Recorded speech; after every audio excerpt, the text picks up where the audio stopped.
Feels a lot warmer out It there does without feel that. a lot warmer, doesn't it? Well, Chris Parks is with us with little Audrey. Oh, I'm sorry, with little Clara. Clara, how are you? Can you say hello? Can you say hi? Can you wave hello? Can you wave goodbye? Looks like she just nodded. She nodded. She's inquiring because she's looking, and as we do, we're studying. astounded by the technology here. That's what she's looking at right here. Well, Chris, it is a sunny day. You've got some skating down on the pond, a nice big skating rink down there. We're skating on the pond. It's not as perfectly smooth as a nice Zamboni ice rink, but if somebody's looking for an adventure, there was a bunch of the Hockmeyer family came in yesterday and really enjoyed themselves. The little kids were pushing those little Bobby the Seals. You'd see them go off one end of the window frame out to one end of the pond, and 2 minutes later, they were all the way to the other end, and then they'd come back. And so those are a big hit. Those have been a big hit. Yeah, it's good addition. They were a good addition. They weren't. They're expensive little pieces of plastic, but we've used milk crates for a number of years, and the milk crates only last so long, and especially when they get really cold and somebody uses them as a hockey goal, they start to shatter. But the seals are fun. The kids can skate behind them, or one kid can ride on them while another kid or an adult can push them around. So I mean, I think they'll be enjoyed for years to come, and it's a nice addition. They're nice. They're well built. Yes. So the outdoor center is involved, and of course the Inferno. And we were taking a look. We're not sure what year that was. It could have been 2009. I think it was 2009. Yeah. That sounds. We've tried to chase it back to see exactly when it started, and I think that may have been one of the more formalized years. That year, as we were watching it there, they were doing an interval start for the last number of years, and we weren't sure whether they were at the top of buckboard or at the top of whiffletree, although I think one of the years they did buckboard to Stubbs Glade and then cut off, and that may have been what that was. Yeah.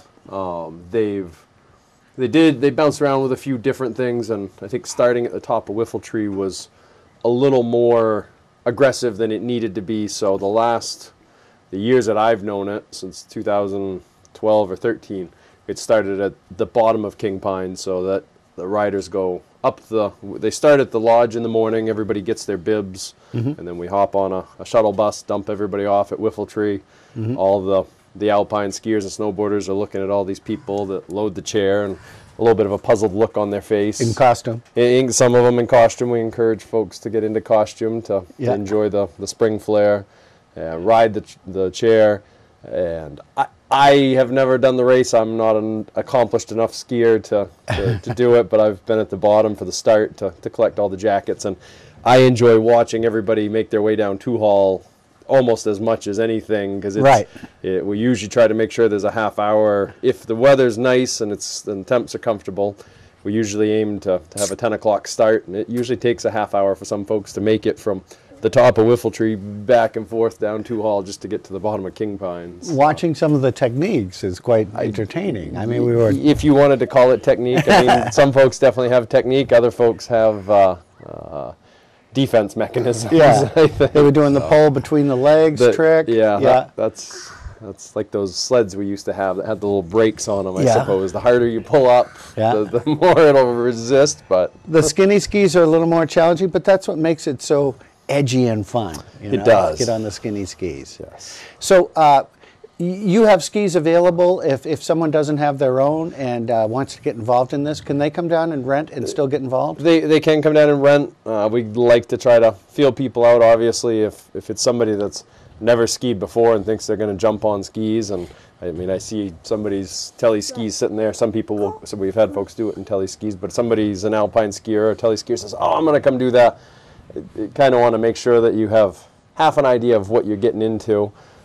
Sharon Bouchard, the bubble cuffer coach, has got a bunch of young kids, and I mean, what I watch them do on skis is amazing, and I think sometimes adults will see that, like, oh, I can do that, and all of a sudden they're like, oh my God, what did I get myself into? So, but are you going to do it? I think you got another year or two before you attempt it. Yeah, yeah. But no, we do have skis available, and can get people fitted out. For the most part, it's a downhill race because it starts at the bottom of King Pine.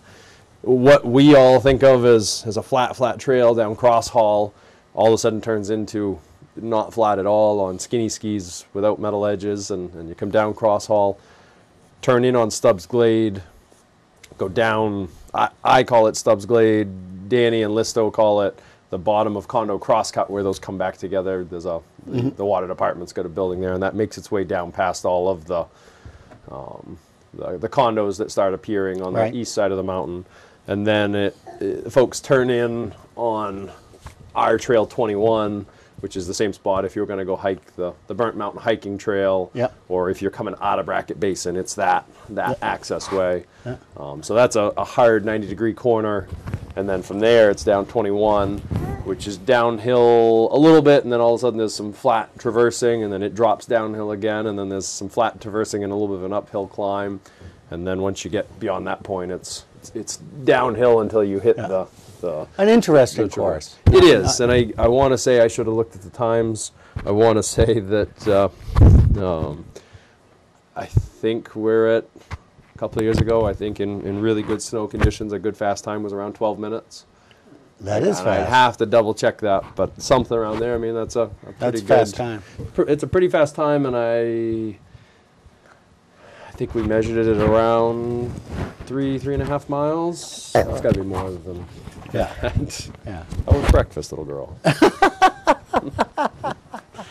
Now, are there prizes, or is it just for the bragging rights? It's bragging rights. We usually pull out a few prizes, some hats or some baked goods from the Bull Moose. Oh, well, that's a prize right there. And in the entry fee, it includes a trail pass for the day. So if somebody doesn't already have a pass to come ski and they're going to come ski for the day, that's included in that. The entry fee is $25, and then most years we've done T-shirts that say Inferno on them.